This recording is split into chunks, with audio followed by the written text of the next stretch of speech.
Yeah, I find this, when you get out on the bike, there's something about the wind in my face that I just really can't get enough of. I guess I'm like a dog sticking my head out the window.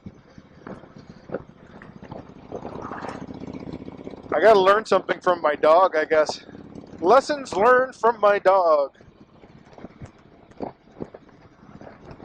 I don't think I ever really truly anticipated how difficult it is for these motovloggers to talk while they ride and to come up with something somewhat intelligent as they're doing their vlogs.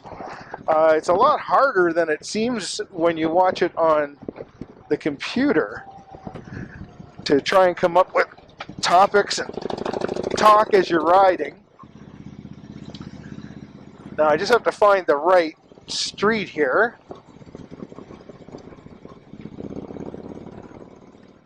It's a funny thing. I've never really tried the motovlogging thing very much, but I thought I'd give it a go today.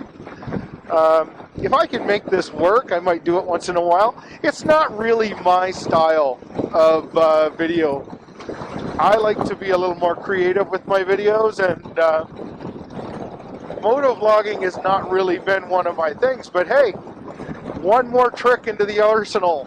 That's what I figure. Yeah, I'm trying to give this a go. I got my dead cat on there. See the little dead cat? Trying the dead cat out, seeing if that works. Seeing if you can hear me. I don't know if you can hear me. I don't know if you can hear me, but I'm going to talk anyway. What I've realized is I am not a motovlogger. I'm just a little too dizzy for that kind of thing. So what I decided to do was I put together a little video where I went through some curves that I went through on the day.